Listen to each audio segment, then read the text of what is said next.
En este día, miércoles, centro de semana. Saludamos ya en los estudios de la radio y gracias por la espera al ingeniero Cristian Laverde, analista en temas energéticos.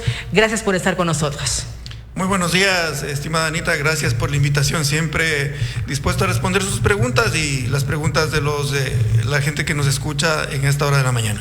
Ingeniero, con todo lo que se ha venido hablando del caso Progen, que se hablaba como la solución en parte al problema energético que vive el país para evitar apagones a finales de este 2025, ya la Contraloría determinó un perjuicio de más de $100 millones por los contratos de Progen para Quevedo y el Salitral. Y ustedes, como especialistas en estos temas, ya venían advirtiendo sobre esta compra. Prácticamente Progen, en los casos de Quevedo y Salitral, eran dos centrales, aproximadamente 150 megavatios, debieron haber ingresado la primera Quevedo en diciembre del año anterior y el Salitral en el segundo lanzamiento que dijeron era para febrero de este año. Entonces prácticamente no existe un solo megavatio, tanto del tema de Progen y del tema de ATM, que es de Esmeraldas, ¿no?, que son 250 megavatios, que ahora los necesitamos para la crisis energética que se viene. La crisis no se ha superado y el manejo tampoco ha sido un manejo técnico. Estamos viviendo día a día y la forma con la que se está manejando el sector eléctrico en el Ecuador es insostenible desde el punto de vista técnico y económico. Las acciones que vienen desarrollando quienes están al frente del Ministerio de Energía son las adecuadas. Recordemos que en el tema de los contratos de Progen y todo lo que ha ocurrido está involucrado el ahora exministro Fabián Calero, que inclusive se ha empezado un proceso judicial, la Fiscalía ya no hubo un departamento en Quito, pero ¿qué es lo que está pasando? ¿Qué es lo que se viene a hacer ahora cuando también se habla de que el dinero es limitado? Bueno, los recursos son bastante limitados y como les decía, vamos analizando desde el punto de vista económico. 160 millones de un supuesto perjuicio entre lo que es ATM y Progen. 385 millones de compra de energía a Colombia en el año anterior y prácticamente el proceso que se cayó de los 260 megavatios de contratación de energía para este año. Entonces, en términos económicos, estamos en una crisis que no tiene salida y no se ha hecho nada para la salida de esta crisis. A Colombia le compramos el kilovatio hora hasta 58 centavos del año anterior y la gente lo compra a 9 en la compra y venta de energía con usuarios residenciales. Entonces prácticamente ese déficit lo asume el Estado. Entonces compramos una energía cara, vendemos una energía barata y no hacemos nada para mejorar. El gobierno sale totalmente en contra. O sea, digamos que si pagamos 60 centavos, yo pago 10, el gobierno me paga 50, esa es una deuda que se sigue incrementando. Es una deuda que se sigue incrementando, seguimos comprando energía cara a Colombia, seguimos aumentando el tema de las barcazas y la parte es insostenible. El tema de las barcazas se ha anunciado que una ha dejado de funcionar porque se terminó el contrato. Pero tienen que volver a renovar el contrato, obligatoriamente. ¿No? Están hablando ahora con empresas privadas, han manifestado. Ya. El tema de las empresas privadas también sigue en hilo esto, ¿no? Porque sacaron el decreto ejecutivo 52. Es interesante el decreto ejecutivo para el tema de las industrias y para el tema de la inversión privada. Una empresa estadounidense ya se ha contactado con nuestro equipo de trabajo porque están interesados en invertir en el Ecuador en una tecnología renovable, que obviamente por cuestiones de confidencialidad todavía no vamos a decir qué empresa es ni qué tecnología es. Y estamos esperando una cuestión, que salgan las regulaciones para los procesos públicos de selección en los proyectos de más de 100 megavatios y el asunto de los proyectos de delegación directa de 10 a 100 megavatios, en donde se indique el costo de kilovatio hora que va a pagar el Estado para la inversión privada.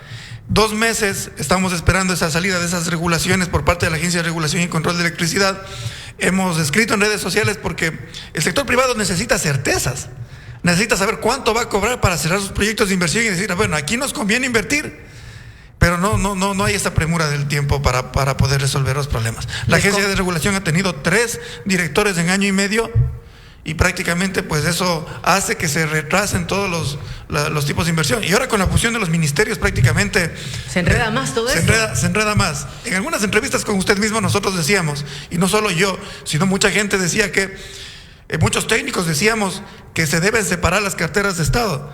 que debemos volver a tener un Ministerio de Electricidad, un Ministerio de Hidrocarburos y un Ministerio de Minas. Ahora prácticamente con la reestructuración del Estado, al haberle puesto al Ministerio de Ambiente conjuntamente con estas carteras de Estado que son importantes en sectores estratégicos, vamos a tener mayor cantidad de enredos en los trámites, mayor trámites burocráticos y prácticamente no va a funcionar. ¿Más burocracia será, ingeniero? Vamos a tener, bueno, menos funcionarios, pero más burocracia y funcionarios que tengan mayor cantidad de procesos y no van a poder que atender, y prácticamente eso va a hacer que los proyectos se retrasen. Y otra cosa, ingeniero, cuando uno va a comprar algo, inclusive para la casa, uno ve que eso vaya a funcionar, que si tengo la instalación eléctrica, para qué lo necesito. Y algo que también llamó la atención con estas compras, que no costaron $2, sino entre las dos $170 millones de Austral y Progen, es que los equipos no eran compatibles con el Ecuador. O sea, todo eso no debió haberse revisado para la compra, y ahí sí se desembolsó, vea, rápido ese dinero por la emergencia. Eso conversábamos justamente antes de la entrevista que estuvimos en China, ¿no? Yo no me compré una secadora de pelo para mi esposa porque la secadora de cabello era de 50 hercios y acá tenemos una frecuencia de 60. O sea, es algo básico que se debe revisar, y acá trajeron generadores de 50 hercios para la red de 60 hercios, que sí se los puede adaptar, pero prácticamente tendría mayor desgaste mecánico, temas de ruidos y vibraciones que no lo hacen factible desde el punto de vista económico. Desde el punto de vista técnico sí, pero desde el punto de vista económico no. Entonces, y aparte de eso... Porque adaptar esos equipos grandes va a costar más plata, ¿no? Obviamente va a costar más dinero en el tema de mantenimientos posteriores. Y prácticamente... Y encima que eran de segunda mano, no eran nuevos. Eso también, de acuerdo a los informes de Contraloría, son equipos que no son actualizados, inclusive en el tema de Progen, son equipos que están descontinuados. Es decir, si es que hay una avería de estos equipos y necesitamos un repuesto que sea fundamental, no van a haber en el mercado hasta que se fabriquen esos repuestos. Pasarán 5 o 6 meses. Oiga, ¿a quién le mandaron a comprar esos equipos? Vea, porque no era una inversión de $10, como digo, de 10 centavos, era una inversión de millones de dólares. Gente que no tiene experiencia y quizás en este tema, o qué es lo que pasó ahí. No, la gente del ministerio tiene bastante experiencia en el tema, gente y de bastante técnica. También. El mismo ex viceministro Calero es una persona que tiene una formación incluso de grado doctoral en el tema de ingeniería eléctrica y 15 años de experiencia en el tema del SELEC. Entonces aquí de pronto habrá que revisar los informes de Contraloría bien, y la Fiscalía tendrá que hacer lo suyo y determinar los responsables de la compra y de la revisión y todas esas situaciones. Hay videos de ministros también que supuestamente se fueron a ver esos equipos en Estados Unidos. Hay videollamadas con los que supuestamente comprobaron que los equipos son los que se pidieron. Entonces eso ya le corresponderá a la Fiscalía General del Estado determinar los responsables de este presunto delito en este tema, ¿no? Claro, que la Contraloría también ya lo está analizando, pues según el examen de la Contraloría hay un perjuicio al Estado por los pagos que ya se han realizado a estas empresas que están vendiendo los equipos de segunda pasándolos por equipos nuevos. ¿Qué es lo que se puede hacer, ingeniero? ¿Qué se recomienda? Porque obviamente la preocupación era alistarnos para que a finales de este año 2025 no haya apagones. ¿Estos equipos se los puede adaptar para usarlos aún frente a todo lo que está ocurriendo en el tema legal con la compra que existe? ¿O qué otras alternativas tenemos? Hasta donde se ha podido revisar, el Ministerio de Energía tiene una planificación para que la Corporación Eléctrica del Ecuador haga funcionar esos equipos. No han entregado algún cronograma para indicarnos en qué fecha, pero... Y el tiempo nos corre en contra. El tiempo ya está en contra, ya. El tiempo ya está en contra. Prácticamente nosotros ya para octubre deberíamos tener esos equipos ya funcionando. Y habían casos en que la misma ministra dijo que no había ni el gobernador del generador, no habían los transformadores. Entonces así es imposible. ¿Qué compraron? O sea, era imposible esa energía. Y aquí mismo lo hemos criticado, ¿no? Y al final hubiéramos querido no tener la razón, pero lamentablemente la tuvimos, y eso hace que pues tengamos un perjuicio al Estado, ¿no? Y a muchos analistas energéticos nos han criticado diciendo que nosotros queremos que hayan apagones, y eso es totalmente absurdo, ¿no? El tiempo también les ha dado la razón en el análisis que venían haciendo de las denuncias ante esta compra, y el tiempo les ha dado la razón. El tiempo dio la razón prácticamente. El tiempo dio la razón, y ahora necesitamos esa potencia instalada. Esperemos que la gente de SELEC tenga la premura y tenga la la parte, que tenga la parte técnica para poder hacer funcionar los generadores, que personalmente yo creo que va a ser bien complicado, al menos en este año, poder ver ese tipo de generación. ¿Qué es lo que se puede hacer? ¿Se vienen entonces los apagones o qué es lo que usted cree que pueda ocurrir en el Ecuador? Porque decían también que ya se aproxima la época de estiaje. Bueno, ya estamos en la época de estiaje, de hecho. Hay que tomar en cuenta una cuestión. No van a ser como el año anterior. El año anterior sí tuvimos un año atípico donde hubo una sequía bastante fuerte. Para esta fecha nosotros ya habíamos empezado a comernos las reservas, ¿no? Nosotros tenemos 4 reservas importantes, que es Mazar, Amaluza, Pisayambo y Daule Peripa. Nosotros, para tener la certeza de que no van a haber apagones en este año, deberíamos llegar con todas esas reservas al 100% al 1 de octubre del 2025. ¿Reservas? De todo, o sea, todos los embalses a tope. Llenos a ese punto. ¿Debe llover en qué zonas del Ecuador para eso? O sea, en la zona austral, que es Mazar, y Amaluza, que va a funcionar a la central Mazar y a la central Claro, Merino. porque hay gente que de Santo Domingo diga, no nos llueve, pero necesitamos que llueva en el oriente y en la zona del Austro. Ya, Pisayambo, estamos hablando en la zona de Tungurahua, de la provincia de Tungurahua, y el tema del embalse de Daule Peripa, que es en el cantón Pichincha de la provincia de Manabí, y toda la zona de los ríos, para que funcione la central Marcel Aniado de Wind y la central Baba, que son 2 centrales en cascada que tenemos en esa parte del Sistema Nacional Interconectado. Eso no ha pasado desde la época que teníamos al señor ministro Santos Alvite de Lazo, que dijo que depende de Diosito, que no tengamos apagones. Entonces eso no ha pasado desde el año 2022. No hemos llegado a ese punto. A tener llenos los embalses. Actualmente octubre, no están llenos. Actualmente sí. Sí. Es que es normal que en este año, o sea, incluso hasta en los apagones de hasta 14 horas del año anterior, a esta fecha, que es 5 de agosto del 2024, teníamos llenos. Pero desde acá, me acuerdo que cuando Darío nos hizo una entrevista, nosotros ya le dijimos, esa entrevista creo que fue a inicios de septiembre, nosotros ya le dijimos, tenemos que empezar los apagones de 2 horas, porque los embalses se están acabando rápido y vamos a llegar a un punto en donde vamos a perder los embalses y los apagones van a ser de entre 12 y 16 horas. Eso está en una entrevista, incluso ya a Darío le solicité que me envíe ese video para yo poder reenviarles a mis estudiantes, porque no hicimos mal el análisis. O sea, mientras los ministros decían, no hay apagones. Hay luz para todos. Mientras el exministro Félix Wong, cuando le estaban entrevistando a Darío Dávalos en una radio, le insultó y dijo que no hay apagones. Nosotros ya veíamos que los embalses se estaban acabando de una manera estrepitosa y estábamos preocupados. Entonces no podemos tampoco en este año entrar a ese negacionismo de decir, no van a haber apagones. De creernos perfectos. No.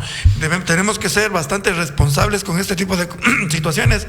Y bueno, yo considero que la crisis no va a ser como la del año anterior, no por la gestión que se ha hecho, más bien porque tenemos un año que es un poco más lluvioso que el anterior.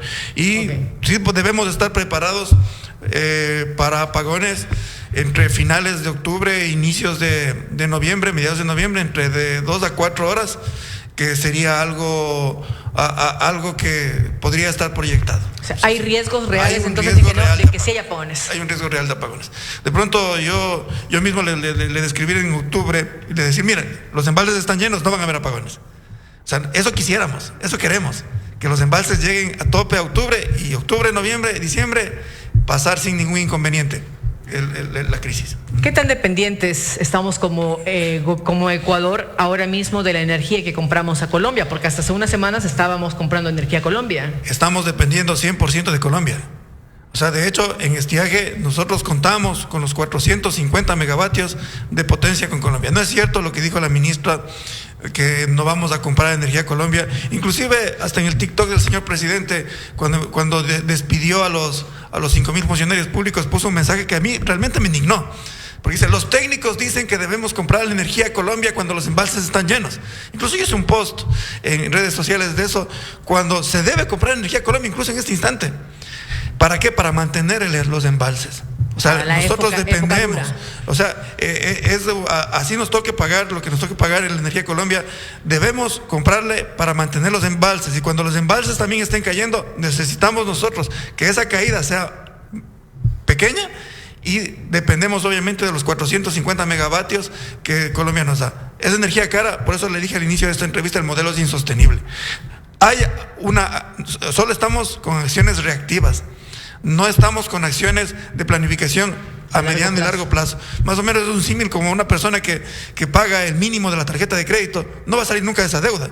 Acá estamos igual, tenemos el déficit, tratamos de meter barcazas y ojo que las barcazas son una solución cara, contaminante y no sabemos hasta qué potencia puede soportar el sistema de transmisión de la costa para esa energía. Tampoco no se ha mostrado ningún tipo de estudios de esa naturaleza y pues es complejo el panorama desde la generación, desde la transmisión y también en la distribución. ¿Qué rol debería jugar la ciudadanía y las empresas privadas dentro de esta situación de la energía en el país, ingeniero, de recomendaciones de lo que podemos hacer? Bueno, la ciudadanía puede también ya tener sistemas de respaldo renovables. ¿Cómo cuáles? Sí, un sistema solar con sistemas de almacenamiento de energía. Los paneles solares. Los paneles solares, el tema de generación distribuida, incluso conectados a la red. Se puede solicitar permiso a la Corporación Nacional de Electricidad, presentar el proyecto y podemos tener ese tipo de cuestiones. ¿No? Colombia tiene aproximadamente el 8% de su demanda cubierta con generación distribuida para autoabastecimiento. Son sistemas un poco costosos, tomando en cuenta que acá no pagamos una tarifa real, también hay que sincerar tarifas y pues sí podríamos ayudar desde ese punto de vista. Las empresas igual deben tener ya, inclusive, de acuerdo al decreto ejecutivo 52, las empresas de AB1 y AB2 tienen 18 meses deben tener 18 meses para poder instalar su propia generación. Lo cual, bueno, es positivo que se solicite eso, pero es inconstitucional. O sea, yo desde el punto de haciendo un análisis desde el punto de vista legal es inconstitucional porque se le está exigiendo a que tenga su propia generación cuando la Constitución dice que los servicios básicos son responsabilidad del Estado. De todas maneras, las empresas deben también ya desde ese punto de vista tratar de poner su propia generación. Prepararse. Novacero ya nos dio una señal muy clara en Guayaquil. Ellos instalaron 5 megavatios sin almacenamiento de energía, sino conectados directamente a la red en su planta de Guayaquil. Y debemos seguir ese ejemplo para poder de una u otra manera ayudar. Pero, sin una acción del Estado efectiva, sacándose los fundamentalismos. Por Dios, el presidente estuvo en China. En China, el sector privado y el sector público funcionan de maravilla y de la mano. No podemos esperar nosotros que el sector privado venga a resolvernos 100% los problemas. Sí, en China, ¿cómo funciona? Los proyectos que son rentables para el sector privado los hace funcionar el sector privado. Pero los proyectos que son estratégicos, que son grandes, que no son rentables para el sector privado, los construye Power China, que es la central, que es la empresa pública de China, ¿no? Yo estuve en China hace un par de meses y están construyendo en Qingdao, en una ciudad costera, una central de 1100 megavatios solar, que la recuperación de la inversión son 10 años y es bastante, o sea, no es rentable. Y la pregunta al gerente de Power China de ese punto, o sea, ¿por qué están construyendo una central que no es rentable? Porque es un proyecto estratégico, porque es un proyecto importante para el desarrollo de nuestro país. Entonces, eso es lo que nosotros necesitamos. Proyectos rentables para el sector privado, pero lo que no es rentable, pero es estratégico, debe construir el Estado y debe buscar el financiamiento para eso. Por acá tenemos algunos comentarios para ir cerrando. Nos dice María Alejandra, buenos días. ¿De quién es la responsabilidad de esta negligencia? ¿Del señor Noboa o del ministro encargado de realizar la adquisición? Cuando hablamos de los casos de Progen y Austral. Bueno, la responsabilidad es de todo el gobierno central. O sea, si yo estoy delegando las funciones a una persona, tengo que saber si la persona es experta y domina las situaciones. O sea, es la responsabilidad total. Y no solo del presidente o del ministro, sino del modelo que se está implementando en el Ecuador de buscar que el sector privado venga a tratar de solucionarnos todos los problemas. Si no nos sacamos del fundamentalismo, acá nunca ha funcionado un mercado eléctrico. Yo creo que nosotros tuvimos la ley de régimen del sector eléctrico de 1996, en donde se abrió el mercado eléctrico mayorista, se creó el mercado eléctrico mayorista. Pero ¿qué es lo que pasó? El sector privado no invirtió, el sector público se le prohibió la inversión y aquí tuvimos las barcazas que ahora... Sí, volvemos a tener el tema de las barcazas y prácticamente el problema está ahí, el problema está latente y no se puede resolver de la noche a la mañana tampoco. Dice Guido Andrade, buenos días, estamos pagando las consecuencias de un gobernante que está usando el poder para sus intereses personales. Es un comentario que nos envía. Y finalmente, ingeniero, La ciudadanía está preocupada, el sector comercial también está preocupado porque tuvieron grandes pérdidas en el 2024 debido a que tuvieron que hacer inversiones en generadores eléctricos que quizás no tenían previsto en sus presupuestos. Hubo mano de obra que se perdió, que fueron despedidos de diferentes empresas, de una situación económica que también se puso difícil en su momento. Como técnico, ¿qué le diría usted al ciudadano común y corriente que quizás desde las casas de nuestros domicilios exigíamos la luz por el día, que para cocinar, que para el entretenimiento de los niños? Pero ¿cuál es la recomendación a este ciudadano que ve con preocupación, o a este comerciante que ve con preocupación los cortes de luz, el caos institucional, los casos de corrupción que también se vienen dando, esas compras que han hecho quizás no con las mejores referencias y que podría poner al país en riesgo de nuevos apagones en este 2025? Bueno, el ciudadano común lo que tiene que hacer es también ayudarnos un poco a ahorrar energía. Recordemos que tenemos que estos 2 meses para mantener los embalses, apagar las luces, utilizar lo menos posible el aire acondicionado, tratar de consumir la menor cantidad de energía, puede ayudarnos a preservar los embalses y poder llegar a octubre y el impacto de esta crisis sea lo menos fuerte posible. Y de ahí únicamente pues exigir, hacer veeduría ciudadana a que se cumplan este tipo de cuestiones, indignarse cuando hay este tipo de casos y utilizar las redes sociales como instrumento para mostrar esa indignación, porque prácticamente si no fuera por los medios de comunicación, si no fuera por ciertos actores políticos y entrevistas que existen, no conociéramos este tipo de casos, ¿no? Aquí en este tipo de crisis, tanto en la crisis de la seguridad, en la crisis energética, en la crisis económica, todos los sectores se han mantenido callados. Yo hacía una reclamación en un congreso que tuvimos en la ciudad de Riobamba hace 15 días, Congreso de Energía, que prácticamente desde la academia también nos hemos quedado mudos ante la crisis. La academia, las universidades que forman profesionales en el área energética deberían salir a dar pronunciamientos institucionales ante el asunto con la cantidad de técnicos que tienen, pero prácticamente nos hemos quedado callados. Como es un tema político, quizás temen represalias, problemas. No es un tema político, es un tema técnico. Pero se ligaba a la política. Y prácticamente no hay una sinergia, ¿no? Acaban de eliminar la CENESID, pero en la lista, esto es increíble, ¿no? Esto ni siquiera no lo he soltado en ningún medio de comunicación. Existe una lista de carreras de interés público en donde el Estado ecuatoriano pone más dinero, sí, para la formación de profesionales y para hacer investigación e innovación. Y es impresionante que en la peor crisis energética que hemos tenido en la historia de este país, carreras como ingeniería eléctrica e ingeniería mecánica no están en las carreras de interés público en la lista de la Secretaría Nacional de Educación Superior, Ciencia y Tecnología. Y es algo indignante, porque recibimos menos recursos, no tenemos recursos para investigación, y desde la academia pueden salir algunas soluciones para esta crisis, ¿no? Soluciones desde el punto de vista de la investigación, ¿no? Estaremos conversando en otras ocasiones, ingenieros, sobre la preocupación que exista debido a posibles apagones en este año 2025 y las situaciones que vienen pasando en nuestro país. Gracias por haber estado con nosotros. Muchísimas gracias por la invitación. Siempre es un gusto poder compartir con ustedes cualquier situación. Era el ingeniero Cristian Laverde, especialista en temas energéticos, conversando sobre el caso Progen y sobre si habrá o no apagones en este año 2025. Nos ha dicho que sí, pero en menos cantidad de horas que lo ocurrido en el año 2024. Vamos a cerrar con esto nuestra primera emisión de noticias, deseándoles un excelente día a todos.